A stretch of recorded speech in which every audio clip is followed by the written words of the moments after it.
Welcome to the Hockeytown West Podcast. Here to talk all things Griffins, Firebirds, and Walleye are your hosts, Nick Harrington and Brandon Cook.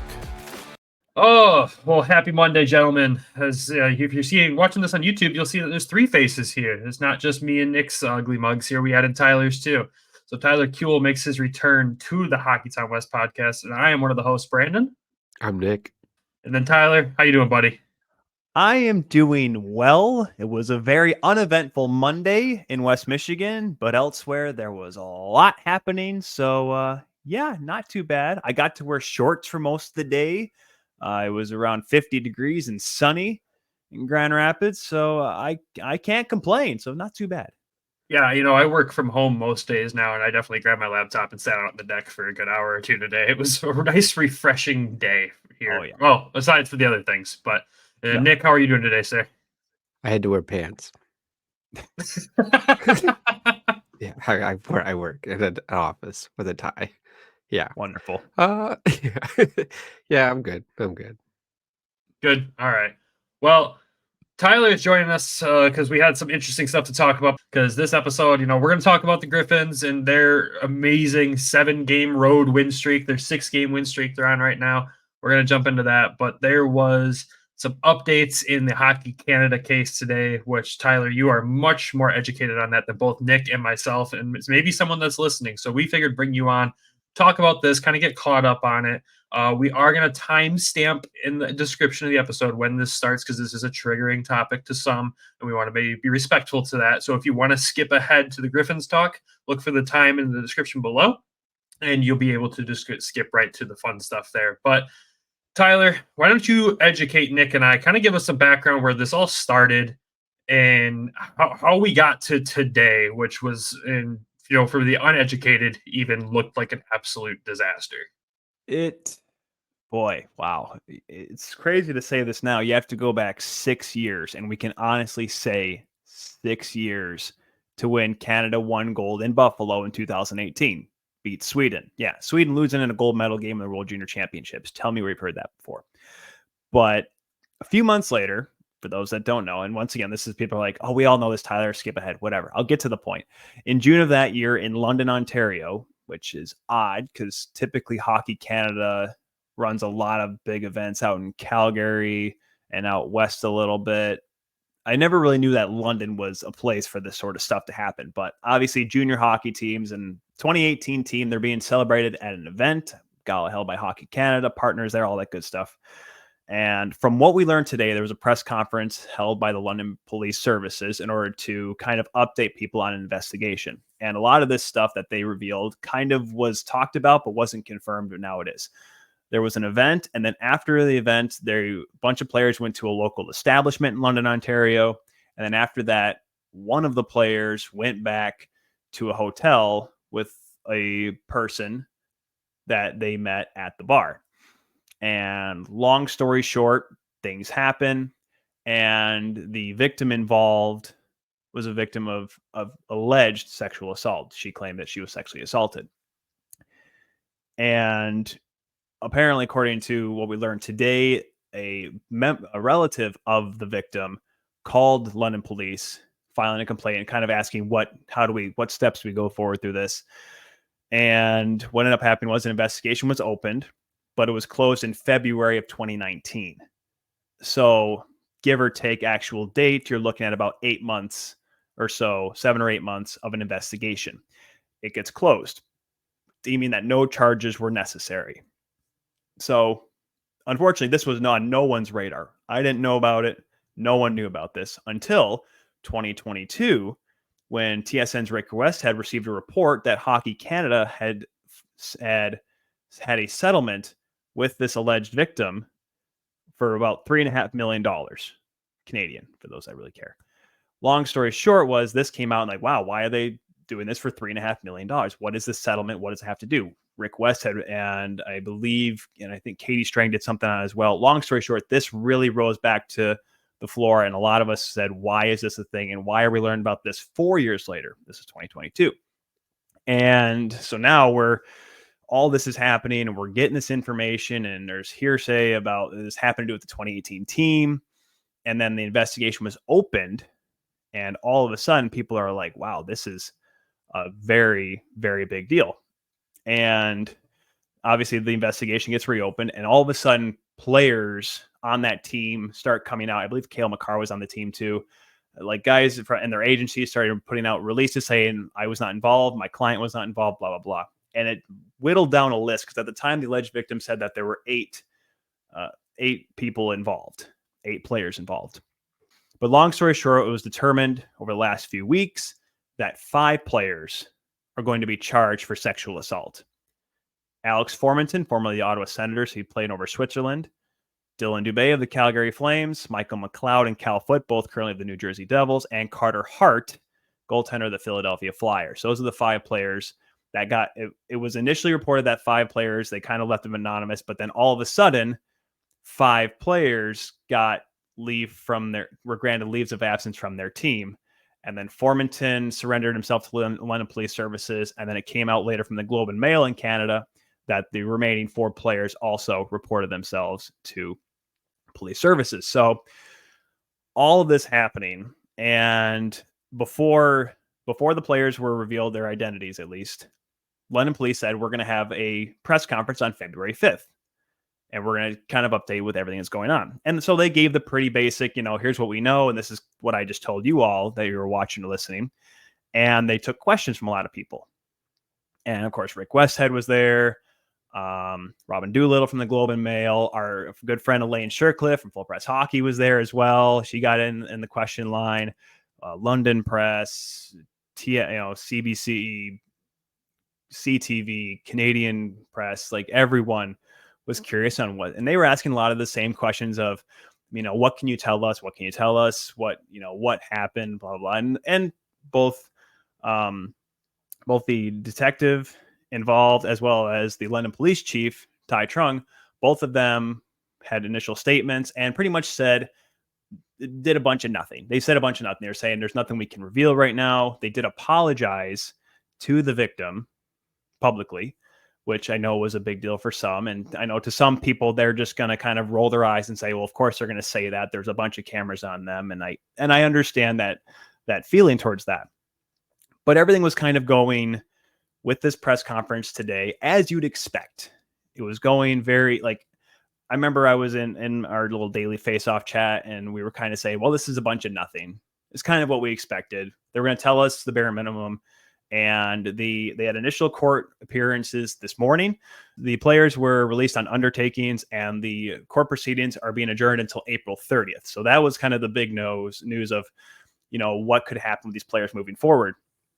But then it was actually shortly after Elaine asked the question, because she'd asked the two, Trung and the detective, kind of saying, what is the London Police Services doing to kind of educate people on sexual assault and, how to treat people well, and a very logically good question.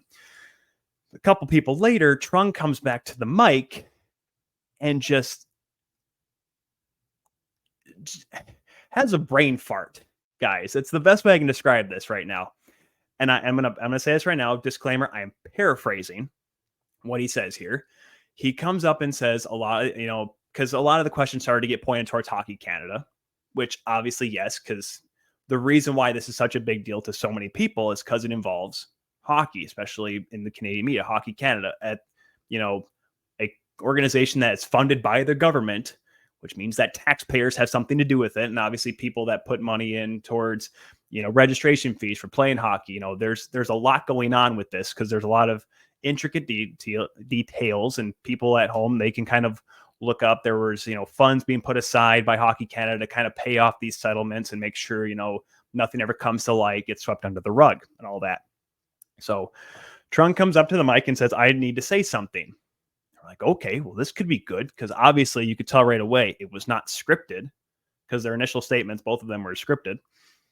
And he pretty much says, once again, paraphrasing, how we write about women and how we sexualize women. And he did use the word sexualize. It contributes to sexual violence. How we portray them in music videos and media, and how the media talks about them and all this stuff. And I'm like, are you kidding me? everything was going in terms of from a public relations standpoint, because I had to do a lot of work with the GRPD when I worked at a local radio station here in Grand Rapids. And I knew what they would be very cut and dry, give us the bare minimum half the time and say we're trying really hard to figure this out. And obviously we can't reveal much and so on and so forth. So when the guy goes off script, that's when I knew that he was obviously annoyed about what was happening. Now, for those that don't know, Chief Trong was not the police chief at the time. He'd been a police chief or police officer in London before he took over the police chief job. But it was just like, it was the most confusing thing in the world to all of a sudden just say, I'm going to say what's on my mind, because right now you have to be careful with that. And this is not about society as a whole with saying about what's on your mind. I'm just saying in terms of being careful of not revealing anything or saying anything that could be out of line or to what they were talking about, affecting court proceedings and the investigation and so on. So when he comes up and pretty much blames other people for sexual assault happening, not the fact that these 5 players allegedly did this, and the fact that it does happen, not the fact that that people out there are horrible people for sexually assaulting people, for other people. But we're going to blame the media, and we're going to blame how we portray women and how they dress and all this other stuff. Like, it's their fault. What kind of barstool nonsense was coming out of his mouth? Like, honestly, it was the most insane thing I think I've ever seen in a police hearing. Because, like I said, I've covered a lot of stuff. I covered a massive officer-involved murder or homicide in Grand Rapids. And nothing like this was said, because you have to mind your P's and Q's when you're talking about this stuff, because you don't want to, say the wrong thing. This guy said the wrong thing in front of millions of people. If you go on the YouTube stream, I think there were like 8,000 or 9,000 people watching at one time. And I couldn't imagine, because it was getting broadcasted on Sportsnet. I think TSN had it as well. Like, these were getting put into prime television real estate. And this guy from London, Ontario says this. It completely ruins everything that had been talked about for the most part during this press conference. And we got the information that we wanted. And then we got, unfortunately, a little too much, at least opinion, from the guy that's head of police.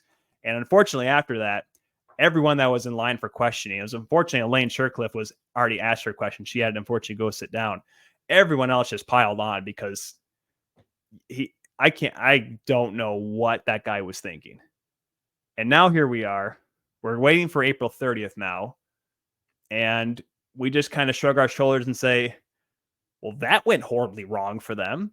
But now, obviously, there's a lot. Oh, yeah. He also mentioned he wasn't a hockey player. Like, that was going to make a difference. Like, he was trying to save himself. Like, hey, I'm not biased. I'm not a hockey player. I'm a hockey player. If I heard someone did sexual assault, I'd want them to face the full extent of the law. I wouldn't care if you're a hockey player or not. Do your job and don't say something stupid. It's crazy, guys. It was a crazy. It was an hour. I think it was like an hour and a half. Ended up being an hour and a half long, and for 5 minutes, it was the cringiest bit of nonsense I think I'd ever seen in a police press conference ever. Yeah, it was. Watching it again, we weren't super educated on the topic. So one, thank you for going over everything and getting us up to speed with it as much as you possibly could with this. Because there's more stuff. This could be like, we wanted to go through every detail of everything. We unfortunately would never get to the Griffins. At least unless you wanted to talk into Wednesday and through the All-Star game and all that. Yeah, not necessarily. Maybe for another time. Maybe when it all settles down and wraps up.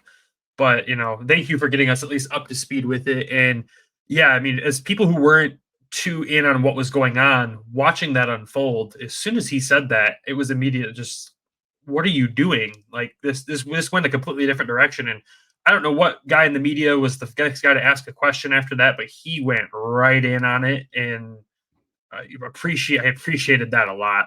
He literally started by saying, like, if anyone was wondering what question they should ask in line, all of a sudden, like, I know what I'm going to ask. I think everyone had that moment there, and they all probably would have asked the same thing. And maybe some would have been more aggressive with it. Who knows? But it was unbelievable. And again, like, it's not a Griffins topic. It's not a Red Wings topic. Thank God. Thank God we're not talking about that within our organization. But at the same time, it's hockey. It's something that has to be talked about and has to be addressed because there needs to be a spotlight on it because this stuff does happen everywhere and Right. it goes unreported countlessly. So making sure it's in the limelight and getting the focus it needs. It's unfortunate that we have to wait till April 30th now for anything else on this. Who knows how much this will drift out of the limelight, but I think with how today went, it's going to help keep it in focus for quite some time. Right. And truth be told, this does happen a lot. There will be court proceedings where there needs to be more of evidence from the defense attorneys that like stuff like that will happen where it gets pushed months back. That's just part of legal documentation and everything. Like that's not crazy. But I know people want answers now. They want, them to serve their justice now if that comes to be the case. Because obviously, the innocent proven guilty nonsense. So that's why I'm not going to say those 5 players did it. We can all make our presumptions, but yeah, this stuff will take time. And I can't remember. Once again, I might be off on this, but I'm pretty sure I saw something. It might have been from Westhead or someone else. Like this might not get solved until 2026. Like that just logically what could happen. That's how long cases like this will take. So all that saying, just we have to be patient. I know we want answers now. We want to know what happened now, but it's gonna come. It's just we're gonna have to wait a little bit. And correct me if I'm wrong. It looks like at least until right now, Hockey Canada still is not allowing anybody from the 2018 team any participation in international games or anything. Correct? I believe it's just those 5 off the top of my head. The players, I think they said the players involved. And what also came out from today, the story of the fact that since those players are on indefinite leave, 4 of them are current active NHLers. The Flames, the Devils, and the Flyers are all getting cap relief. They're all getting those players taken off the books. And I know a lot of people are very angry about that. They think they should pay their dues. I am honestly, I'm going to play devil's advocate here. Some probably didn't know. Now, everyone can make their theories on why Alex Formanton was not re-signed by the Ottawa Senators after this past season when this started to all come to light, and that there were whispers that he might have been one of the people involved. But I don't think when the Flyers signed Carter Hart to the big deal, they knew. And I don't say that I don't think that. I'm just saying that there's a chance that they might honestly not have known that they were involved. That's when all these contracts were signed, because all these guys, Dubé, McLeod, Foote, Carter Hart, all their contracts end by this year. Now, Foote and McLeod are on 1-year deals, so take with that what you will. Tom Fitzgerald is the GM of the New Jersey Devils, but you can honestly say they just were focused on hockey and they overlooked anything that could be wrong with these players, because that's what hockey is. And unfortunately, we overlook big problems like, he can score, he can provide offense, he can be a good 4th line center for us. Great, do what we got to do. So unfortunately, that is the problem with our game, and I'm hoping we figure it out and clean it up, because it's wrong, it's stupid, and I've been a part of it for my entire life, and I've seen it firsthand, and it's not good. I don't like it. And one day hockey will be great once it's finished. Until then, we'll see. It will clarify too. It sounded like the detective said they had not spoke with anybody from the NHL during the time frame of this investigation either. So I think she said in the last several months. Okay, gotcha.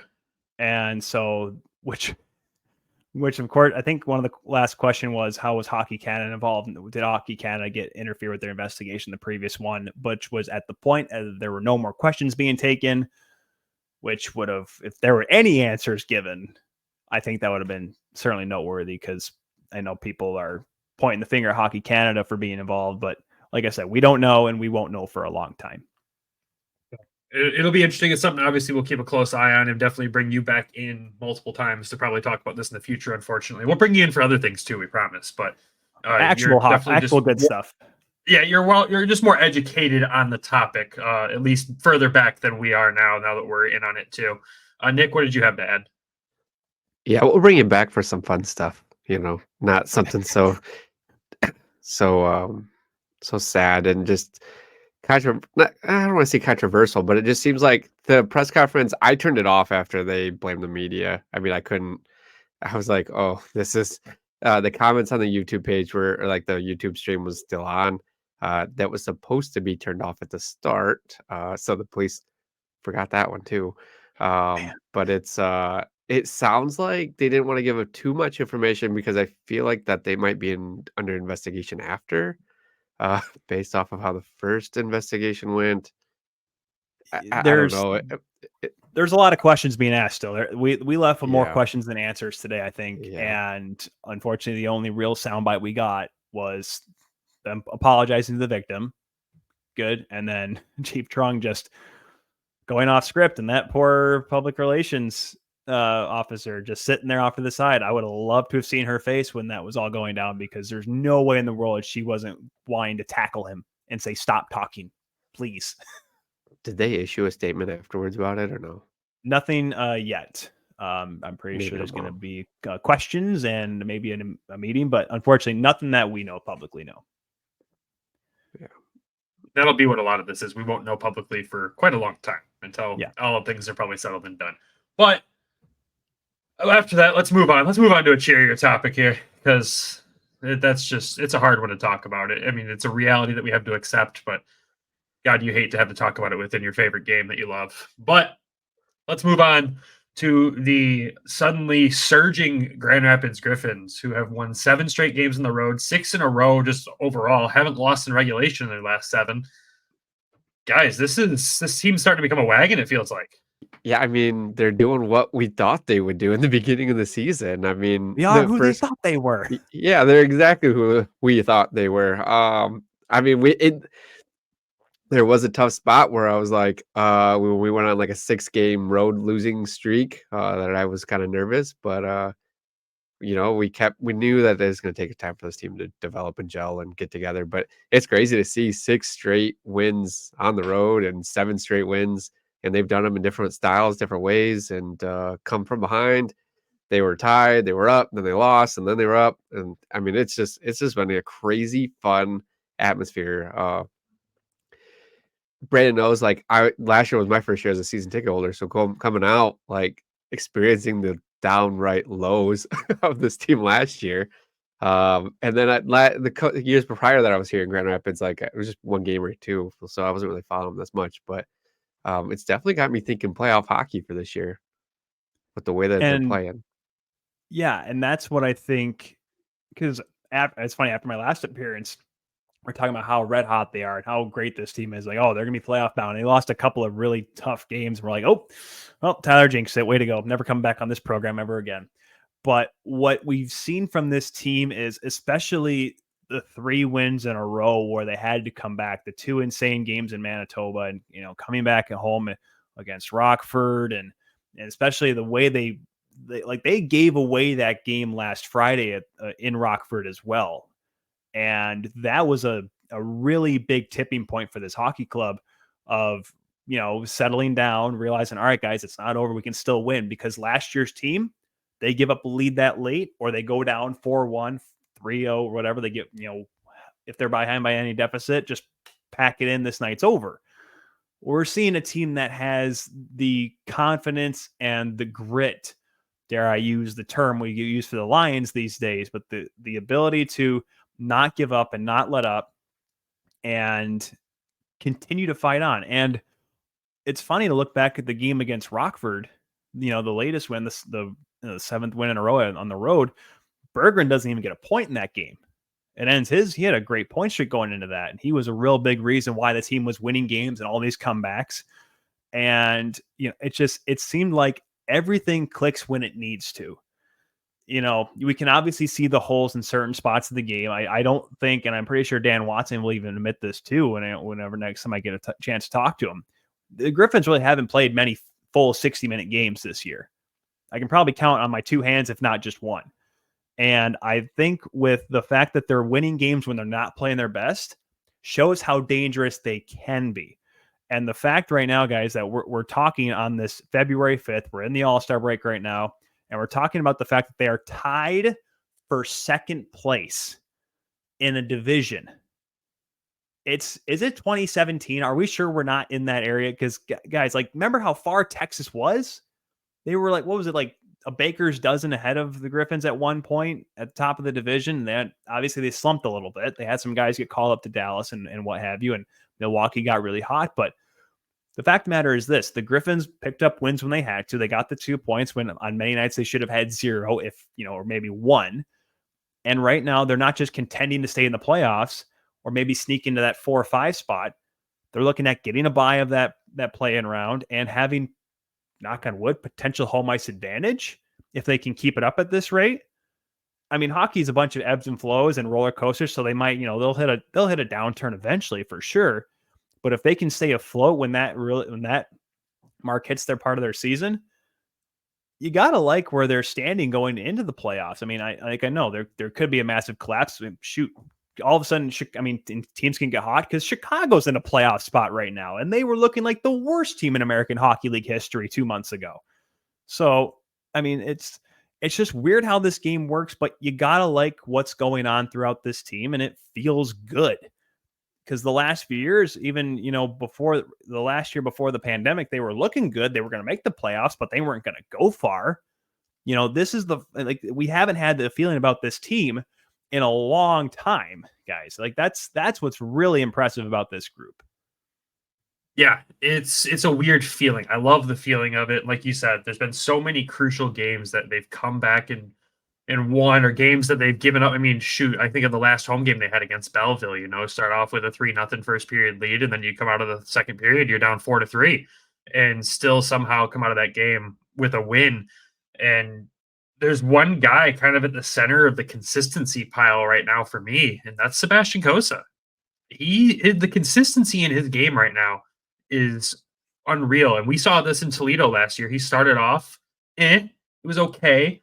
And actually, at this time of year, had a worse save percentage in Toledo last year and has a better save percentage in Grand Rapids than he did now then. So just what he's been able to do over the past, since Christmas, essentially. We posted a few weeks ago or a couple days ago what his change in his numbers has been and what his goals against is. And he was like at a 1.66 goals against since Christmas. And I haven't done the math again since that Friday game, but we stopped 25 for 27 in that game. Looked absolutely incredible and made some huge saves in the shootout. One, Dominik Hasek, at the end there to stop David Gust. I mean, the kid's on a heater right now, and I think that's the best thing that could happen for Grand Rapids. If he replicates exactly what he did in Toledo, he started off pretty hot. Not the best, but he's pretty hot. And then now he's doing this. If he can keep this going for the rest of the year, I mean, we've got something here. I'm interested to see what Dan Watson does going forward if he kind of rides Cossa a little bit more than he does Hutch after the All-Star break. I know the plan's pretty much set a little bit for what they have for the week, but yeah, I mean, Cossa has been playing lights out. We kind of knew that it takes him a little bit of time to get going, and then once he's there, he's steamrolling through people. So that is, I mean, it's huge to see because you can only, like I heard today, you only go as far as your goalie. So if your goalie's playing well, you're going to go far. He can steal some games. And I was mad about Friday because they played Cossa played so well. And then for us to kind of give up that goal or give up those two to go tie, I was ticked. I was like, they're not playing well for him tonight. It's what's funny about the last few games was the game against Belleville for Ville Husso coming in. I knew that was going to be his one game, but Cossa doesn't dress for that game. Like, okay, interesting. Victor Bratstrom had that whole deal last year when we had both Hellberg and Nedeljkovic at one point, and we had Olkanora. No, it was Hellberg, Olkanora, and Bratstrom, and I know Bratstrom didn't even dress a couple of those games. And then all of a sudden, Cossa doesn't even start the next night. I thought, well, if he's not going to dress one night, he might start the next. Well, he doesn't. And then Hutchinson doesn't have a great game on Saturday. Cossa comes in, shuts the door, helps the team come back and win. It was just, it's crazy to see though, the fact that didn't get to him, because some goaltenders see that. And if I was in a situation, I'd be a little angry if I was not backing up the NHL goaltender. Because if I'm Cossa, I'm supposed to be the NHL prospect. I'm supposed to be the big guy for this organization eventually down the line. So when I'm not that guy, getting at least next to him, getting to kind of watch him firsthand, seeing that, I would be a little on the ticked off side. But he comes back. The fact that he's showing confidence at this point of the season, and he's able to get past any adversity, bumps in the road. That's important for his development, but also for what this team is doing this season. So I really like what Cossa is doing right now. Yeah, it's impressive, and I just hope he can keep it going. And I have confidence in him that he will. He looks like he's having fun while he's doing all this, and in his position where he's at, there's a lot of pressure on him for the future. Like he's the future of the Red Wings in a lot of people's eyes. He's having fun, probably in one of the biggest years of his career. And being able to see him carry that attitude, we know he's an athletic freak of nature, so we know he's going to perform well. But be able to carry that attitude forward in going through those situations where he is, not getting dressed those nights where he clearly should, in our opinion, and just to be able to do that, it makes you feel good for him. I'm the biggest Cossa supporter probably in the fan base at this point. I will go to battle for that kid, and yeah, I'm enjoying every second of this. So looking forward to seeing him continue that. Always a fan of Edmonton Oil Kings, man. Any Oil King guy, that's my Western League team. So that is fair. I think it's important too. Is like each team that he's been on the last 3 years has played a very different style of hockey too. So like with Edmonton Oil Kings, he was getting like what 15 shots per game, like against him. It's not Marty Brodeur bad, but yeah, it wasn't. He didn't. That was a really darn good team. If they didn't, 2 years ago when he went, was it 17-1-1 or 1-2? Like if they didn't have COVID and they had playoffs, I think they would have won the Chenoweth Cup. Like they were legit. But yes, they had a good team in front of them. And it was a great team, and that's where a lot of people were like kind of discounting him because he's like, well, yeah, anybody could save 10 shots a game or 15 shots a game. And well, then you go in net and do that. It's difficult for some of us. You were a goalie, weren't you? Exactly. It's difficult for some of us to stop 19 of 20 every night. I forgot. But then he goes to the coast as a whole different style. So it's like, I mean, I can't remember what his highest shot against was. I think it was probably in the 40s a couple games. And then he comes here and he's he's consistently hitting 20 to 30 shots a game against him. So, I mean, it's good to see him succeed in different styles and different leagues. And like, he's only getting better. So, I think that's important for us to see. And we knew this team was going to take time to gel. Like they needed to learn the coach needed to learn the players needed to learn each other. They needed to trust each other as well. And so like there was a couple points in the season where like, okay, here's our springboard. But I think we hit that springboard 7 games ago now. I think I don't know if we can say we're going to be on the Milwaukee Admirals style right now of 12 in a row, but I think we're working up that way. So it's looking good. I mean, Milwaukee's on some sort of ridiculous tear right now. 12 wins in a row. Unbelievable. Good for them. Especially when there was a point in time where we were like, oh, they're pretty even with us during our bad time. This is going to be something to watch out for this season. We thought they'd be a top 3 team. But thinking back to Friday's game, which I don't think I'd mentioned at this point, Griffins win this game in a shootout. The weirdest part for me was the Griffins had struggled the past few games with their starts. Their starts weren't the best. Then they had that game against Belleville, came out, scored 3 goals in the first period. Okay, first period, problem solved. We fixed it. Second period was a disaster. In this game against Rockford, the first and second were great, and the third was just ugly. 4 shots on goal to Rockford's 12. They just really couldn't seem to get it together in the third, and I don't know what attributed to that. They didn't have a shot on goal in overtime. Rockford only had 1, but I this felt weird to see them struggle in the third.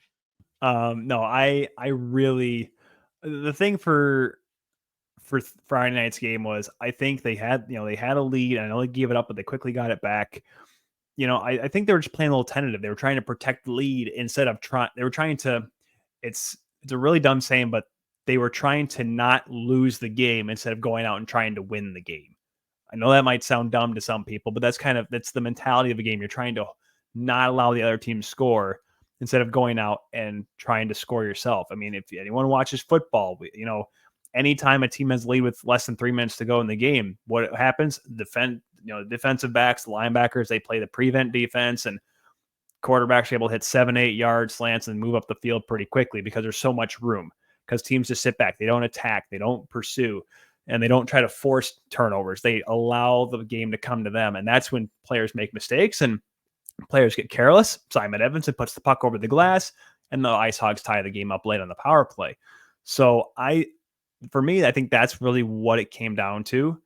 And, you would like to see a team with a 1-goal lead just kind of bunker down defensively and hold things down. That's what we saw the Blackhawks teams in the early 2010s do when they had a lead, and they were stupendous. And this is a team that had both Antiniemi and Corey Crawford as their goaltenders, and they were able to hold on 1-goal leads like it was nobody's business.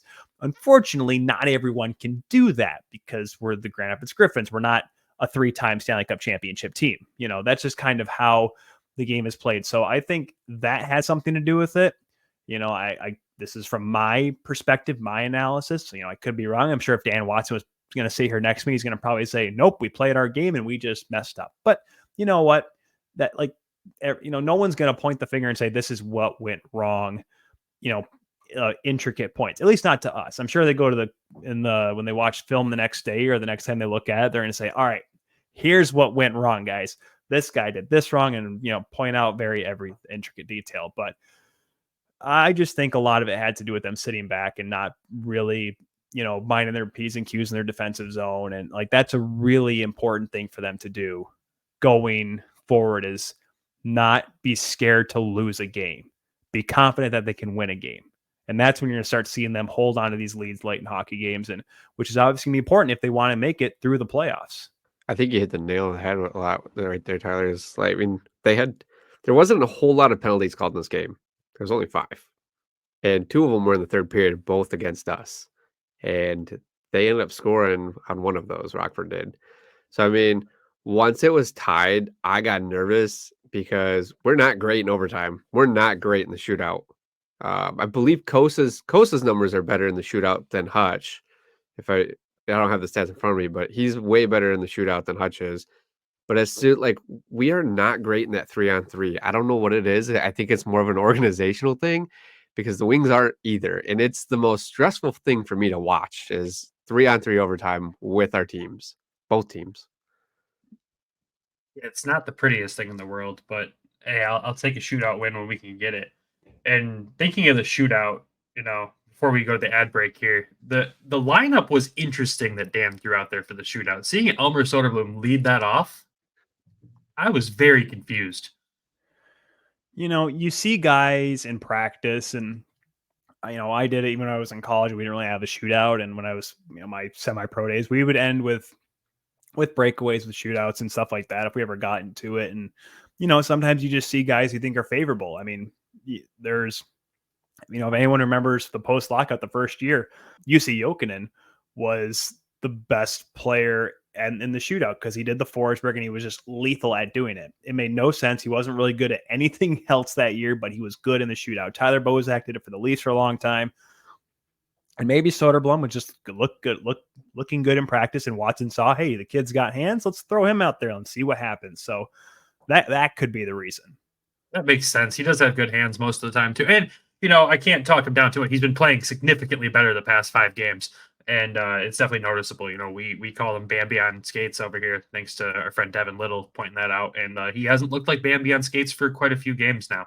And we'll continue to point it out each episode that he continues to play well because we want him to succeed. We want him to get back to that, level of where, he's talked about as a potential Red Wing. But until the aggression and the consistency is there, it's not gonna happen. But I think we need to hit an ad break. We can hit a couple more points on this game afterwards, but I think we have a couple obligations to DraftKings there. So Nick's going to read an ad, and we'll go over a couple more guys and then dive into the All-Star break after that. How's that sound? Yeah, I like the thumbs up there. All right, Nick, read the ad.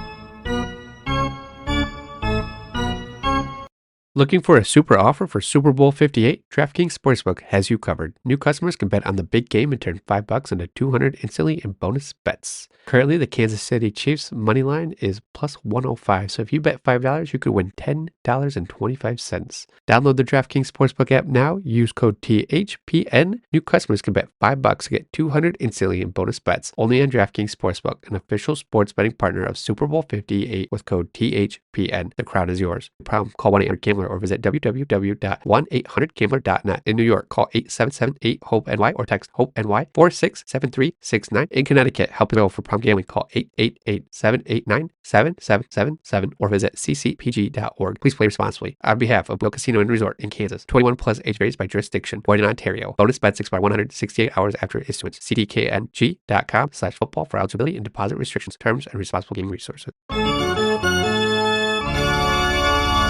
And we're back. Okay, so I said we got a couple more guys to talk about from Friday's game. And one guy that's got to be talked about because he got back on the score sheet. It's been a minute, and his game has been really consistent lately. We're just waiting for the offense to start to click, even though it was a really soft goal. Amadeus Lombardi got his 4th of the season. Oh, not Josiah Didier again with another soft floating wrister from the right point. Hey, I like those soft floating wristers He's from the right 4 for point. 4 with They those work. guys. It's ridiculous. Can he Those do it little more? muffin shots. Hey, I'll take it. Whatever gets us goals, man. It is good to see him get on the score sheet as well. That was unassisted too, which was a weird setup there. But Amo getting that goal, assisted by the journeyman Brogan Rafferty, the million-mile man. You know, it was a soft little tap in for Amadeus, but it wasn't just that. If you watch the replay of it, he's fighting off a defender that's twice his size to get back to the front of the net to be able to make that play, and showing just he just doesn't give up on the play ever from what we've seen. You know, we've talked about his takeaways. They're good. Everyone talks about his speed. They're good. His hockey sense, though, is just getting better game by game. He's easily a prospect that's impressing me much. I know we have a long way to go before we're talking NHL with this kid, but just his growth this year, and yes, it's not there in the score sheet, but on the ice, the eye test, he's passing it. I mean, I have nothing negative to say about Amadeus Lombardi. Playing for my hometown Flint team, it's a jump, to go from juniors to this. He's playing professional hockey. These guys, some of these guys are 33. I don't want to call them professional AHLers, but after listening to Carter, after listening to the Carter Mazer interview, I don't want to say that, but I mean, he's young. He knew coming in, it's going to be size. He's got to beef up. He's doesn't want to lose that speed that he had in Flint either. But I think the goals will come. I think this year is really like him and Cossa I feel like are going to be kind of on the same track. It might take him a little bit longer to develop Amadeus than it is for Cossa. But like this year, he's kind of in that fourth line, kind of feel it out, get accustomed to the size, the strength, and the speed of this game. And I think next year he really takes off. The goals will come. I mean, you could tell in play he was a goal scorer. He was scoring goals. He was setting up people. I mean, he was all over the ice, and you see it here in bursts with him, and he's been consistent with it. So I think next year is really going to be his year to take off, and I think he could be leading the team in goals next year. Yeah, for me, when he came in, the first thing I saw was he needs to get bigger. He was his first game last year. When I saw him in the locker room, I thought, yeah, he just came out of junior. Like there is a definitive difference between kids that come out of junior hockey at 20, 21 than guys that come out of college, 4-year college guys that come out at 23, 24, sometimes 25 years old. There's a definitive difference in masculinity. It seems like these guys are huge compared to some of these junior kids. So I knew that was going to be something he had to work on. He did do that. He looked a little bit more fit this time around. And I think for him, it comes with confidence, I think. And getting a goal like that, because it'd been 23 games or something like that. It'd been a long time. And so when you go through slumps like that as a player, what you have to do is you have to just find any way to get on the score sheet, whether it be an assist, whether it be you make a couple nice plays or you get a goal. And it doesn't need to be a pretty one-timer, top shelf breakaway goal. It just needs to be anything. It could go off your face and into the net, off your butt and into the net, or in Lombardi's case, working hard in front with your stick on the ice, tapping out, making it easy, making it look easy on paper, but something like that's going to give anyone confidence. I mean, it doesn't take a lot to get a good goal score going again, but it doesn't need to be fancy. So when this happens, I think, it could lead. I'm not going to say he's going to, score a hat trick against Manitoba this coming weekend, but I think, it's going to lead to some to some positives moving forward for him, and more production and maybe an enhanced role. Cause with how he's played and how some guys have really stepped up their game, he's been kind of lost in the shuffle at point. So I think this will be a great way to kind of turn his season around a little bit. And to Nick's point, yeah, if he keeps developing on this upward trend, he's going to definitely be an important piece going on next season. And obviously maybe the year after too. Yeah, I mean, we both say, he's probably got about 2 to 3 years probably in the AHL before we're even talking what's his next step there. And I think he understands that too. We've heard it in some of his interviews. So it'll be interesting to see his development, something we'll be obviously watching closely. And then the last guy I wanted to talk about, though, I talked about him last episode and made some comments about it. And Nick and I got into a little disagreement on it, but, it was all good. But Mr. Albert Johansson continues to be the defensive steadiness that the Griffins need back there. Which another is game, crazy, nothing given how things ended for him last year and how he played last season. I know, nothing on the point side of things, but another +1 game now leads the team in plus minus. It's just absolutely insane to see. Plus minus, we've talked about, it's not really, we don't love the stat for players. It's more of a team stat, but he's an outlier, especially on the defensive side. And +12, the next closest defenseman is a +7, and that's good old Wyatt Newpower, who's only got 20 games in this year. Albert's got 34 there and just continues to show he wants the next step. He wants it, you can see. And he's maybe not producing on the offensive side, which you don't really need to in that role. But at the same time, he's not making mistakes and not putting the Griffins in a spot where there's a risk for them. He's taking good care of his house, his blue line, and I'm really thrilled with the gameplay we've seen from him the past couple weeks. I mean, I think he's putting Grand Rapids in a huge risk spot. If he continues to play like this, he's either gone next year or he's with the Wings. So, it's very risky game that they're playing with this guy, with this prospect. They really don't want to burn him out. They need to be able to get him some games in the NHL in the show. He's just taking every word that I said to him last time and paraphrasing it and throwing it right back out there. No, not at all. Yeah, right. Yeah, I was doing that. He's played well. You can't deny the kid. He is ready for that next step. And the biggest thing that I've seen too is he's not making those mental mistakes. He's not, trying to clear the puck and it's going over the end boards. There's not points where he's turning over the puck at center ice when we're, up 1 goal. He's playing sound hockey. That's the best thing that you can do with the defenseman is if you're not calling his name, that's good, because when we put, other players in that spot that haven't played in a long time, our favorite player, we're always constantly calling him out because he's making mistakes, in the defensive zone. So, not to pick on Jared McIsaac, because 2-0's done it too. We've seen Simon do it. It seems like every defenseman has done it at least once or twice this year. But I really can't think of a time that Albert's done it or Wallinder. I think both of those guys have played very well on the blue line and even on the blue line of the other opponent of not turning the puck over there either to create breakaways for the other team. So yeah, he continually impresses. He's like Taro Hirose on the defense, very quiet, making the right plays, setting up the guys the right way. And Taro's got all these points. This has been leading the team, which is crazy. Not leading the team, but right. He's been pretty close. I'll pull up stats real quick. He's still second on the team with only 25 games played. He's missed how much? Taro's still second on the team in points. It's insane. Well, he's tied for second, and he looked good the other night too. He did. He looked great first game back.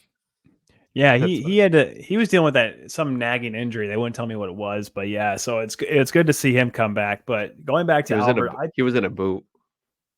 Yeah, I can't probably blocked a shot. They'd like to how media people I saw him and I'm like, oh, he's in a boot, but I never asked because I'll never get an answer when it happened. Because same thing for Simon Edvinsson, which we'll get to here in a minute. But with Albert, I thought early on, his minutes were sheltered a little bit. I think he was put in situations where he was not going to be a liability early on.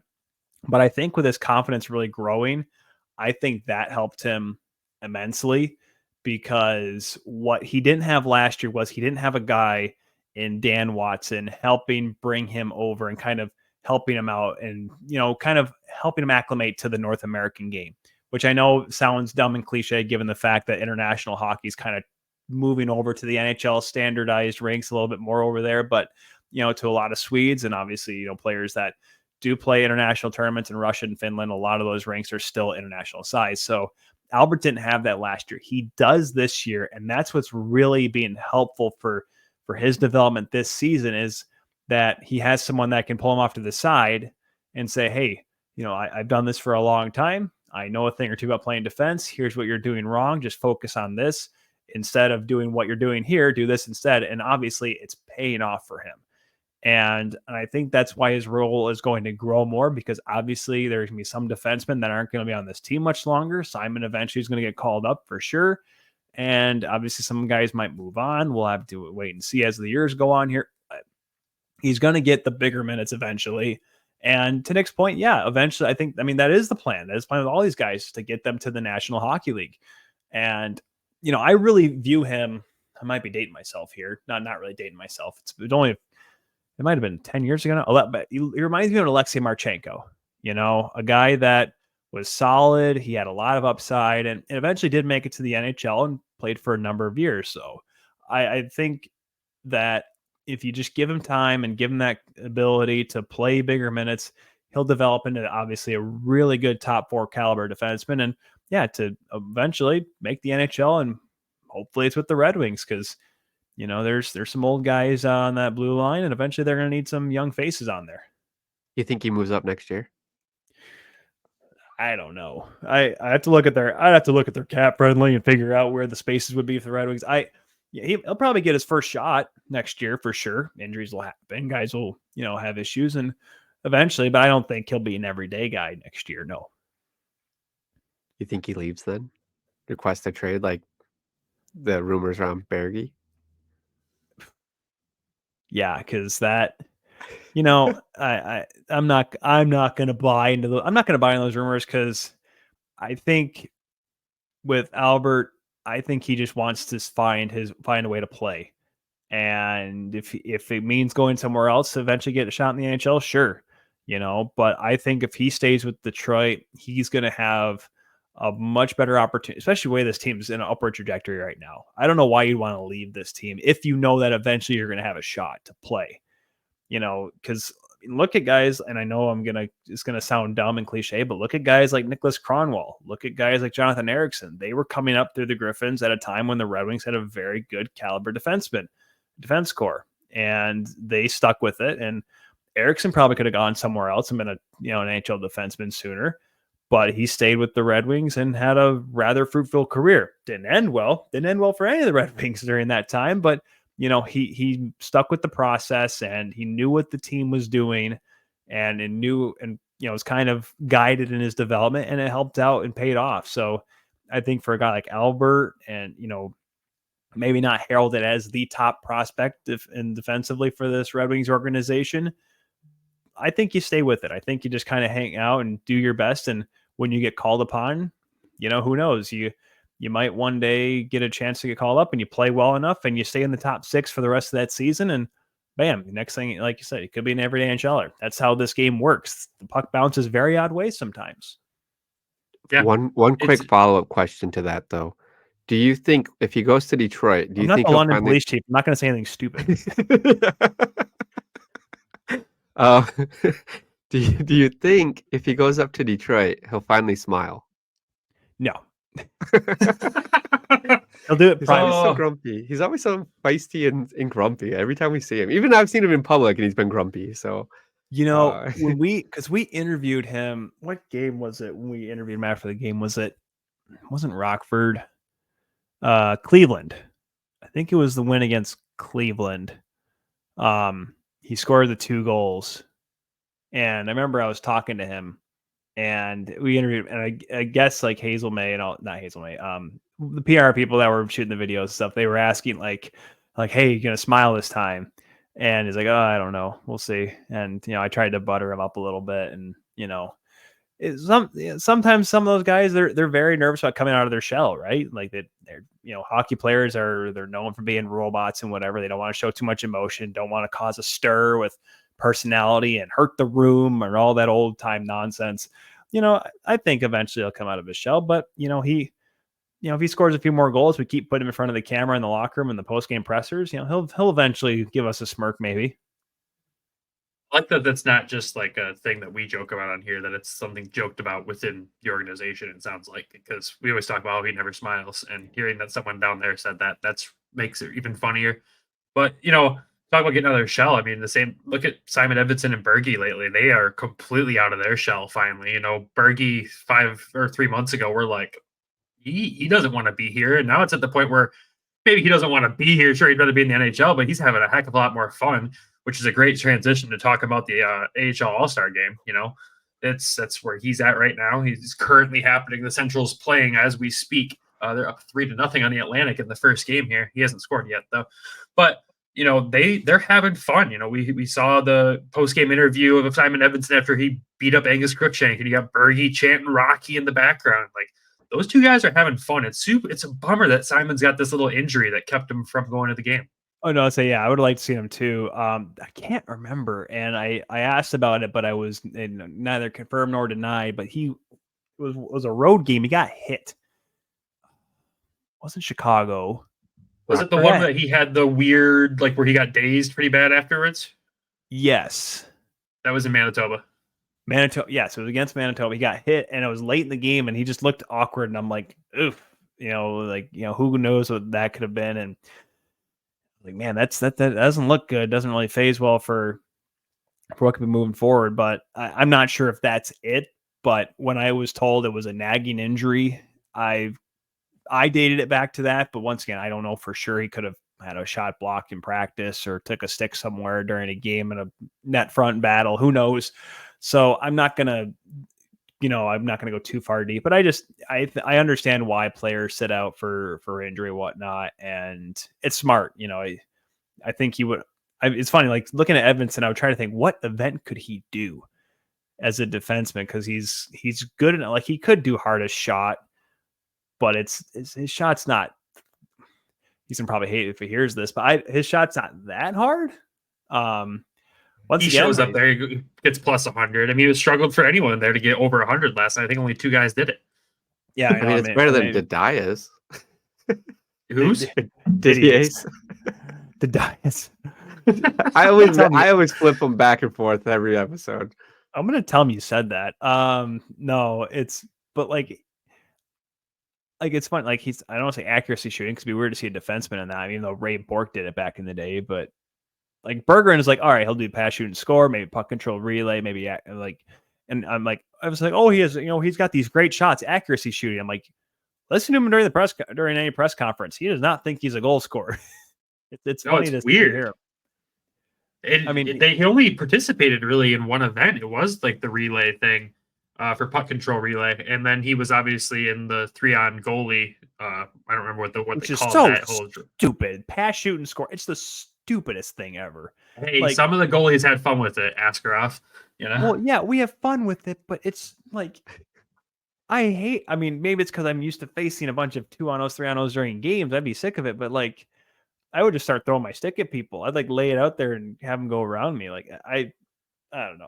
I'm not a fan because I just know my groin would split in half even if I was fully healthy and as nimble as I was back in the day. But that's just me. That's just the goalie union and representative in me coming in to voice my opinion. And even though it's going to be lost upon the powers that be.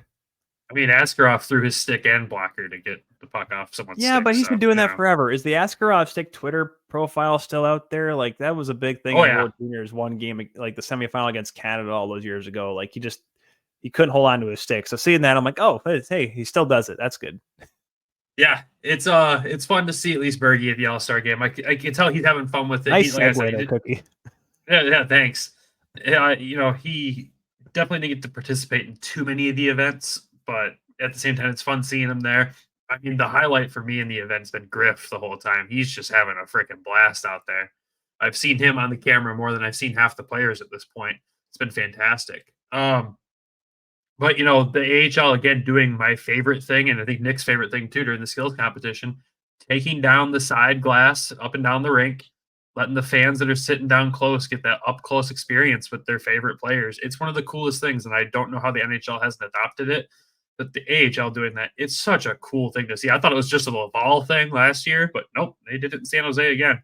And they did that in 04, back when they had it in Grand Rapids. And that was the coolest thing ever because, like I said, the NHL, they always have the glass up, and that could be a security thing. And I get that. I don't think a bunch of fans at an AHL All-Star game would be jumping over. I'm not sure. I'm not sure if they do this for the ECHL. They might. Someone would have to correct me on that. I don't know if they do. But what's cool is that, like, that year, especially in 04, if you look back at the rosters, they were like in Grand Rapids. There was Cronwall, Cronwall, Richards, Travis Richards. Nathan Robinson actually got hurt during the fastest skater, which is unfortunate. That's right. And then Yuri Hoodler was also in it. But there was Matty Herr, for those that don't know, was the captain of the 98 Michigan team that won the national championship. He was with Providence at the time. And so I got to be like next to him, and Ray Emery was there too. Ray Emery was with Binghamton at the time. And for me, and I remember he was just, stretching out, before the skills comp, and we walked down by the dasher, and I remember I'm just sitting there, I'm like, oh, Ray Emery, hey. And I think this was like I think it was before he did the whole thing where he flipped over the big pile and got in that big melee with the Phantoms all those years ago. But I remember he was sitting there just talking with us. And I'm like, hey, you're a pretty cool guy. I'm like, hey, man, good luck to you. Maybe you'll make it one day. And, led the Senators to the Stanley Cup Finals a couple years later. Like, it was like, rest in peace, Razor. But like that was one of the cool things, just being able to interact, without having to sign. You can just straight up just say, hey, look, Yuri Hudler. Hey, man, good to see you. How are you doing, man? Yeah, it's one thing, like, I know the NHL is a show, right? It's an entertainment business at the end of the day, too. And there's a lot of focus on, the celebrity aspect and stuff like that. But being able to turn on the AHL All-Star activities and just watching the simplicity of it, and one, it's way more well organized, first of all, too, which is mind-blowing. But just how simple they keep it to the game itself and really focus on the fans and those players.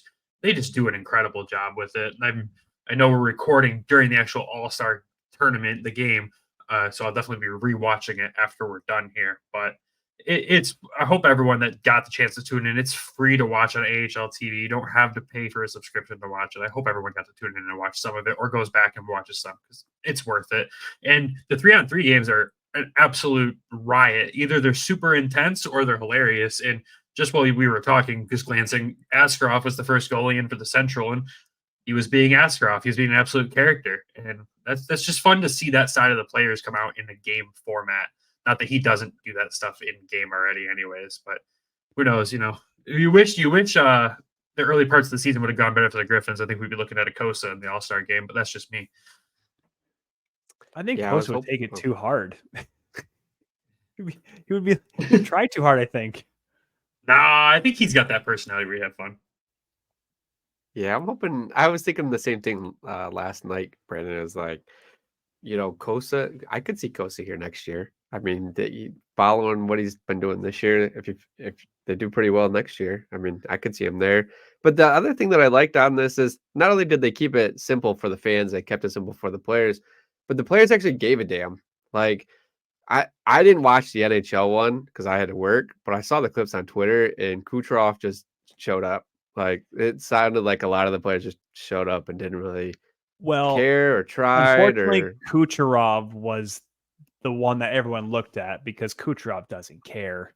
But like, if you watched, I think the skills competition was a lot better because with $1 million on the line for one player, like, a lot of guys took it seriously. And McDavid, during the final relay that they had during the obstacle course at the end, he only had to finish like second, because I think, was it Barzell that was first at the time? I can't remember who was leading it, but it was a really good time. And McDavid's like, no, I'm going to go full tilt. And he went as hard as he could and beat it. Like, you had to go through a bunch of stuff, and you had to put the puck into like a little hole in the net, and your time was done. And he beat it by like 3 seconds. Like, I will say, like, like the All-Star game itself, on Saturday, like it got good at certain points, like competitive when the games were close towards the end. But I think the skills competition was better. I mean, I'm old school. I like the old school ways of having East versus West, just like the American Hockey League does it.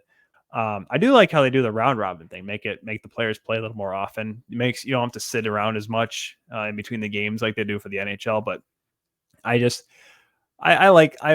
always look forward to the skills competitions, whichever league it is, because guys will have some fun with it. And with, hardest shots always fun because you see guys try way too hard to take a 30-foot slap shot. Some better or worse. I like to see that Ethan Frank won the fastest skater again last night, Western Michigan Bronco, doing it back-to-back years, which I'm not sure if that's been done He's before. So fast. Yeah, overall, it's a good event, and I hope everyone got to enjoy it. I definitely did, or so far I still am. But yeah, good stuff. They need to bring it back to Grand Rapids, 100%. Please, soon. I was about to say, it's been 20 years. I know. It's crazy. Anyways, I can go on about that all night. We had a couple questions from some listeners, so we got to get to those. I know this has been long already, so let's get through these here and wrap this thing up. But tonight had some longer topics that needed to be talked about. So first question is from Draper_32. I love me some Cossa. Wait, hold on. Draper 32? Yeah. That's not his number, though. And the number was probably taken. Well, then do like Draper not 33 or is 33. I don't know. Well, he didn't want to give away that it was really Chris Draper. It's actually Chris Draper's Chris Draper's burner account. But the comment was, I love me some Cossa updates and talk, projections and hopes for him from now until the end of the season, possibly a playoff run with how hot the squad has been looking. I think we kind of covered that a little bit earlier. I mean, thoughts and projections. Dan's not going to just give him the starter spot. Dan likes to run 2 goalies. We've already proven that. And playoffs, I mean, God, the way they're playing right now, I don't see why not. All for it. Let's go. But I don't know, you guys have anything you want to add on Cossa? Now that we've already said enough about Cossa? Sorry, they're not going to lose a game the rest of the season. This team will never lose again. This team will never lose again. Nick finally just started watching Shoresy. Can you tell? Oh, you guys have oh my goodness. Nick had and I have. I'm caught up. Don't worry. I love that show. It's what's funny too is having played senior hockey and whatever. Not the no show, which unfortunately is a league that does not exist. There's some truth to it, and that's what makes it kind of cool. And yeah, it's small town hockey it's the best hockey, especially in Ontario. We'll get you on a summer episode and let you tell stories. Well, oh gosh, I don't know. I have to think of how many stories I can tell legally. But no, we're talking about Cossa. Yes, I think what's going to happen is with how the season's going to end, Watson, especially, I mean, in the playoffs, you want to have, and I know they're, so can I say this now that without getting in trouble? No, just do it. There's with the Carolina Hurricanes and the Chicago Wolves nonsense, there were, I'll just for the sake of this conversation, rumors that there were people in the upper brass in Carolina calling down to the Chicago Wolves to be playing certain guys during their run to the Calder Cup. And that's what, when things went south last year, when the Wolves were not as good and far off the pace of being a Calder Cup championship team, that's how that relationship soured, saying, hey, you wanted us to do this last year. Now you want us to do this. There, once again, those are rumors. But with Cossa, I think the Wings obviously are going to want Cossa to play the big games because they want him to be ready to play big time hockey. But that said, when you come to playoff time, you want to see how this team can do on a long run. When I talked with Horikoff, and even Yzerman's been on the record and say this as well, they want to develop players, but they also want them to play in important games. So when they do have to play in big games in the NHL and the Stanley Cup playoffs, as the Wings want to do down the line, they're ready to go.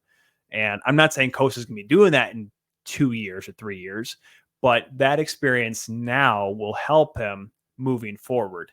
That said, though, if he just completely has a horrible month of March and Michael Hutchinson gets red hot, wins 4 or 5 starts in a row, it's going to be hard for Dan Watson, even if there is persuasion from above. Like, guys, we want to win some playoff games here. We want to win this thing. Why would we go with a goaltender that can't do it? Now, if you look at the last the two Calder Cups, the Griffins had Peter Mrazek in 2013. And that kind of worked out because, hey, Peter Mrazek's the NHL prospect and he was pretty good. And all of a sudden I have a brain fart in 2017. Was it? No. Jimmy Howard? No. 2017? Jared Coreau. Jared Coreau, yeah. And NHL ready goaltender, as we saw. The guy started in the Centennial Classic, for goodness sakes. I mean, he was a big part of the Wings for that season, and obviously helped the team win the Calder Cup. So you were able to, those 2 years, ride the prospective goaltender to the championship. If Cossa keeps up the way he is now, yes, I would not be shocked if, Danny wouldn't have to get any say, hey, you should play. No, he'll be like, yeah, Kossa's our guy. And, nothing against Michael Hutchinson. He's been in the Stanley Cup playoffs before. Remember that the during the COVID year at the bubble in Edmonton, when all the Avalanche goaltenders started dropping like flies, he dang near won them that series against Dallas, excuse me, before Dallas ended up pulling it out. So I like the fact that Cossa can show that he's much more mature. And I do believe if he just stays the course and plays good enough, that he can be the guy if the Griffins make it to the postseason. I think last year with Watson and Cossa last year in the playoffs, I think what they did was they did like 2 games in a row for Cossa, 2 games in a row for Letherman. Do you think that kind of plays a strategy against the other team because they can't get used to the same guy in net, or do you think it just kind of sticks, like it doesn't matter who they're playing against in net? I think last year with Toledo, there was just that confidence that no matter who was in net, they could win because they've been both so good, even when they were splitting time.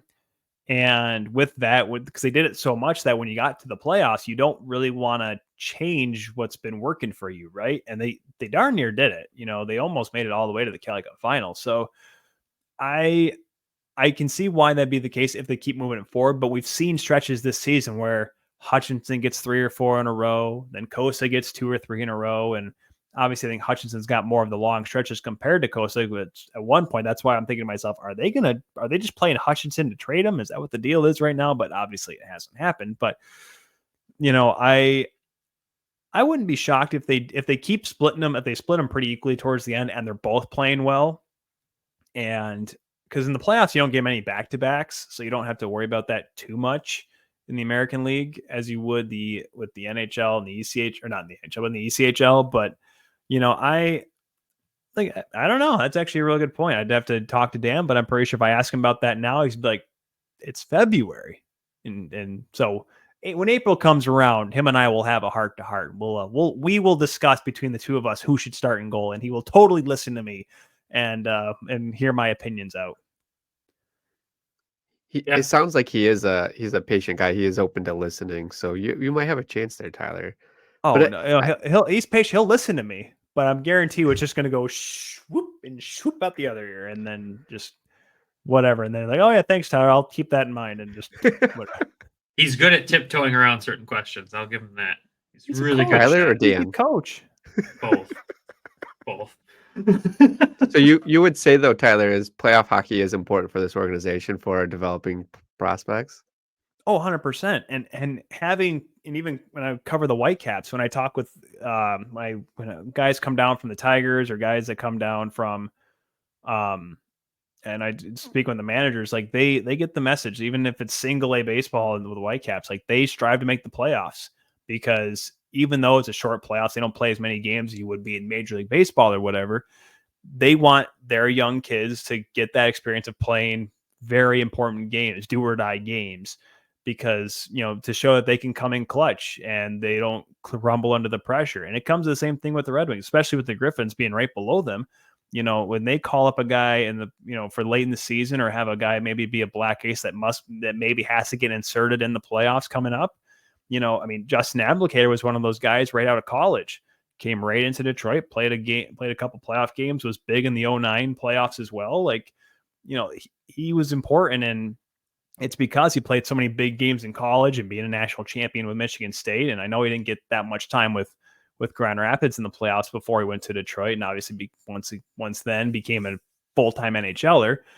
But knowing that you can entrust a guy to play in key moments when he's called upon without even, doesn't need a full season of playing in the NHL to be ready. He can just be like, snap his fingers. All right, Berggren, we need you to play game 4 tonight. I know you haven't played all series, but we need you in.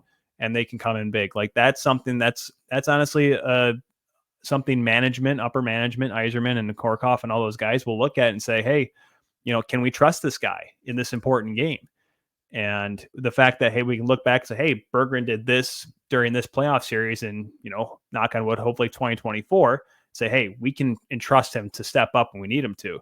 So yeah, it's important to develop, but with development, rising to the occasion is so important in knowing a player's worth and eventual prospect of being a big guy for the NHL team.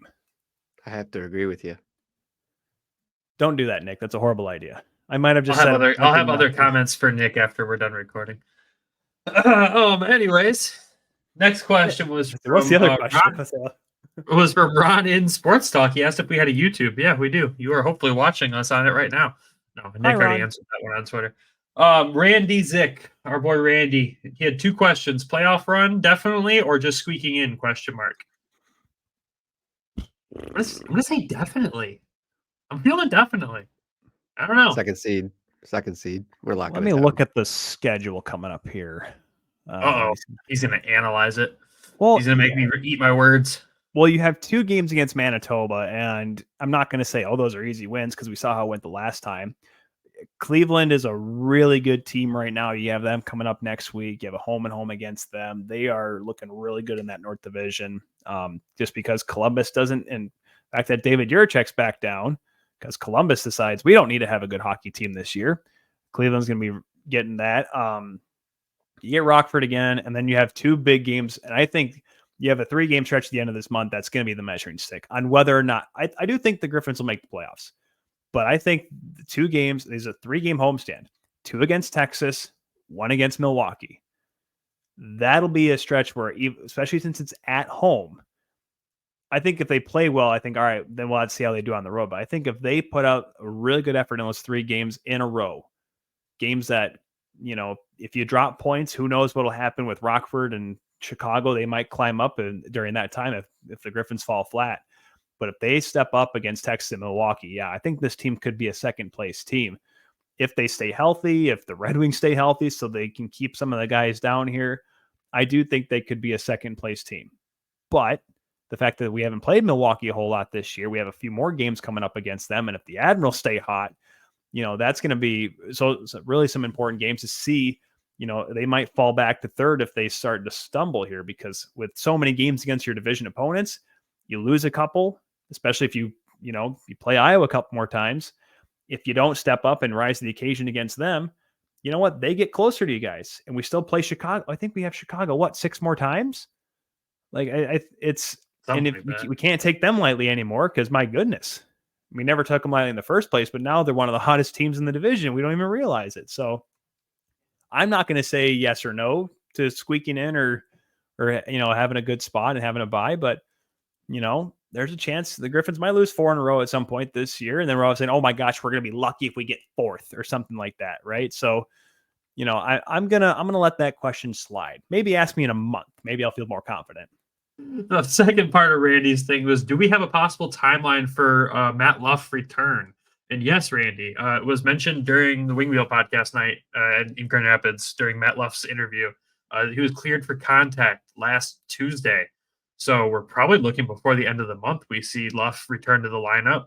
It's good to see Hiroshi come back. And Dan's going to have some interesting lineup decisions to make here pretty soon. So it'll be interesting to see how that all shakes out.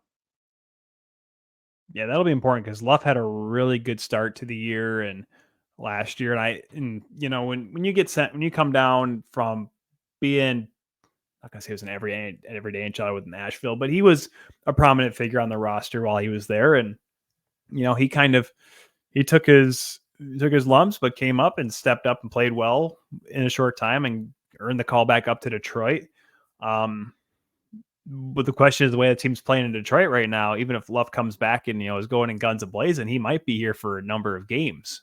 which obviously if you're the Griffins, you want to use that to your advantage. So I think it'll be a choppy start for him because he's been out of the lineup so long, but certainly good to see him coming back soon. I'm interested to see how he fits into this lineup because I don't know where the space is for him anymore. I mean, he's obviously one of our better players, so he's going to be in near the top 6, I would assume. So somebody's going to get bumped, and somebody at the bottom is going to get a huge bump with their line mates, which will be good. Well, you can have the lineup of because I kind of called it with Gettinger, Zarnik, and Aston Reese, the should be NHLers line, and you can just put Luff on that one. The should be NHLers with Zarnik and Aston Reese. Does that mean you can bump Mazur down to the Casper Berge line, and that line just becomes a party? Please and thank you. Berggren just sitting there just feeding pucks across, and Mazur's just skating through with his stick flying up in the air, driving hard to the net. It's great. I want to see that line. Which one game? I need one game in that line. All right. Last question was from Burner. I don't know if it's someone's burner account or what, but we already have Draper's burner account. Maybe this one's Yzerman's burner because I don't think Yzerman's really flashy. He probably just has one called Burner. Yeah. How's Soderblom looked? Was the question. Not Bambi. Not Bambi-like anymore. In my opinion, Soderblom is Soderblom. So I hate how his brothers say their names differently. They're related and they say it differently. It drives me nuts. I catch myself saying both ways. Soderblom, as he calls himself, I'm not at the point where I'm saying that he's got that point with the Red Wings anytime soon, but who knows? He could surprise me. He's played really well the past 4 or 5 games, especially when Steve Yzerman was in the building. Was probably those 2 games that weekend against Belleville were his best games of the season by far. And when he scored that goal against them, I don't think I've seen him smile more than I've ever seen him smile in that game. So I want nothing more than the kid to be successful. I want him to get back to that point where he is talked about coming up to Detroit. He's that first call up, but we got a ways to go there. He's got to find that consistency, and he's got to continue to play with an edge. If he's aggressive, throws his body, and continues to use his size, he can be a dominant player. But he's got to do it every time he steps on the ice, not just when he feels like it. Yeah, I definitely feel like Steve had to have said something to him like, hey, we need you to kind of emulate, Michael Rasmussen, tall guy, be aggressive, because he has been like checking people a little bit more. He's been more physical, which has helped his game like a ton. Like we're noticing that more than we're noticing how clumsy he looks on skates. So, I mean, he's getting better. I'm hoping that the All-Star break kind of gives all the boys a little bit of a break, clear up any injuries that they have, and then he just kind of goes on this tear. And maybe we can look back at it later of like when Rasmussen said, "I want to be better at hockey." Like maybe this is Elmer Soderblom's like time of coming out of like, okay, I got to be more physical. I need to skate harder, be faster. Like these are the things that make my game really stand out because his mitts are silky. Like he's got it. He can dangle the puck. He can get around people. He can do it. He has all the tools. He just needs to put them together. Yeah, because for me, the big part about Soderblom's game is, other than the fact that it seemed like he would be hit, he'd fall down, is the fact that for his size, he should be able to stick both legs out about 10 feet wide apart and drive the net with that long reach. And, a guy that was a little bit shorter than him, but was able to do that and do it so well was Jaromir Jagr.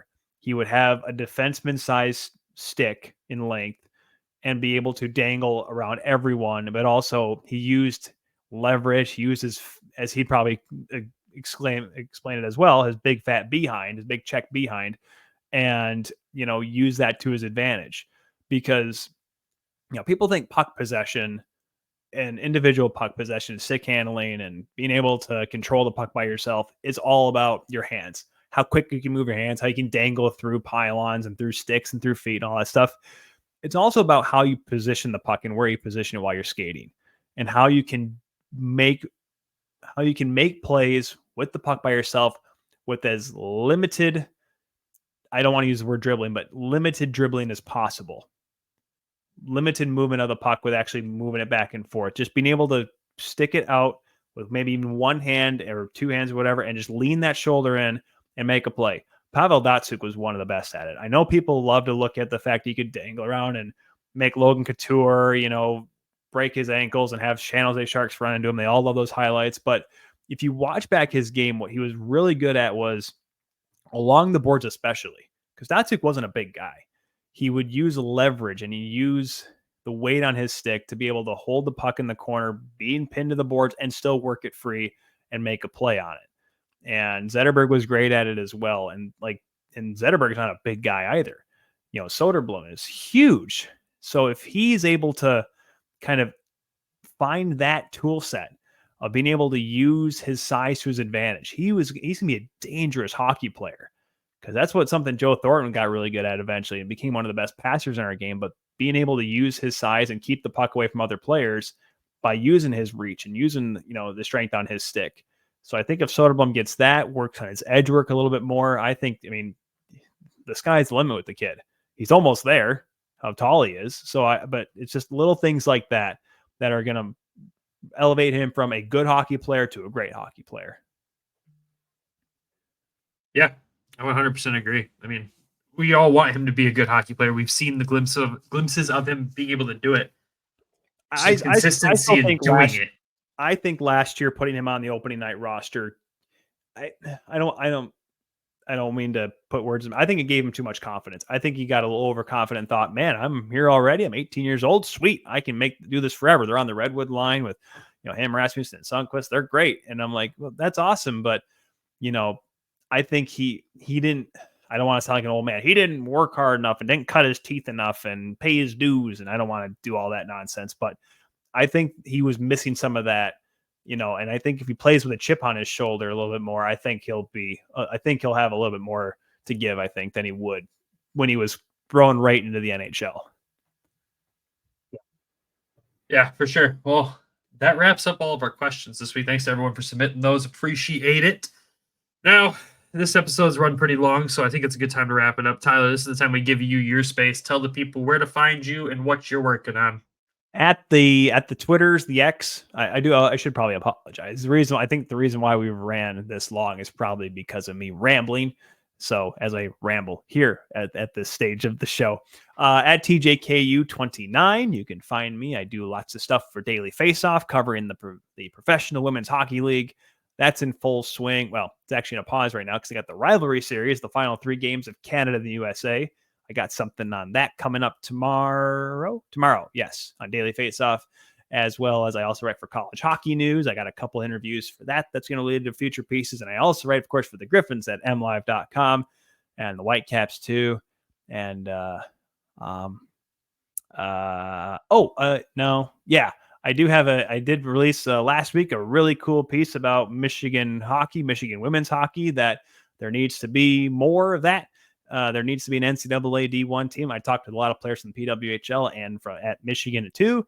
That was pretty cool. Got a lot of people to like that. So if you haven't read it yet, go ahead and check it out. It's on my threads page too. If you go over my threads, does anyone do threads? We try to. We just forget about its existence half the time. Yeah. But yeah, we'll make sure to throw that. We'll throw that article in the description as well there, so people can go check that out. And yeah, your coverage of the Professional Women's Hockey League is great too.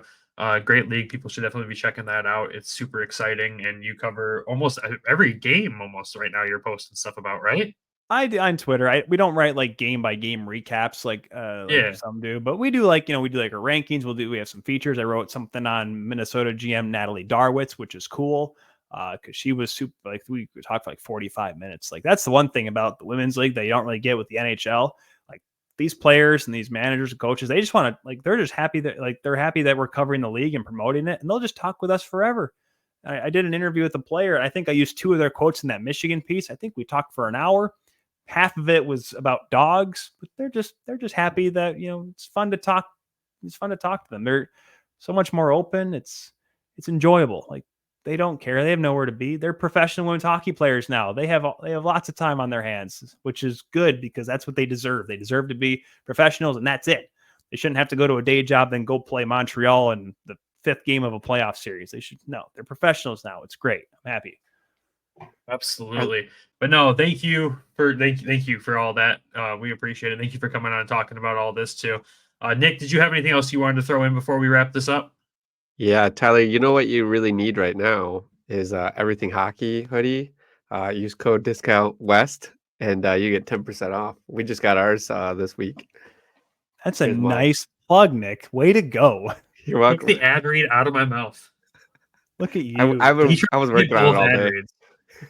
That was the almost the Wayne's World part of the movie where they start showing all the ads and like all the sponsors and stuff. I'm like, look at this here. I'm like, Pizza Hut. Yeah, it is a choice of a new generation. We're getting close to that point. For any of those kids out there, Wayne's World was a movie in the early 90s that featured a young Mike Myers and Dana Carvey. It was an SNL skit turned movie. It was great. It was fantastic. They made fun of Tim Hortons in it. It was great. Thank you, Nick, for throwing that out there. Yes, go to everythinghockey.com. Use code WEST, get 10% off, and it helps out the show. Appreciate everyone for that. Thank you to our Patreon listeners, Randy Zick, Michael Asante, Spencer, who had just joined last week. And we have a birthday. It's mine? It's our podcast birthday. As of tomorrow it is. You're right. So we made it 1 year. Thank you to all you listeners to keep pushing us to continue doing this. Thank you, Tyler, for coming on, hanging out, helping me bury Brandon in this episode. Yeah, I've been doing that for years. We fight that after this one. But yes, thank you to everyone for listening over the last year. We appreciate it. We'll dive more into what the last year has been like on Thursday. But thank you again, everyone. Thank you to the Hockey Podcast Network for being great partners. Thank you to DraftKings for being great sponsors. Thank you all for listening. Have a great week. Go Walleye, go Griffins, and we'll see you all on Thursday. Love you. Bye.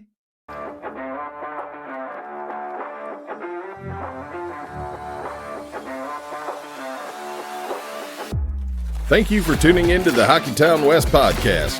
Be sure to check us out on Twitter at HockeytownWPod and your host, Nick at GR Hockey Guy and Brandon at Brandon GR Hockey.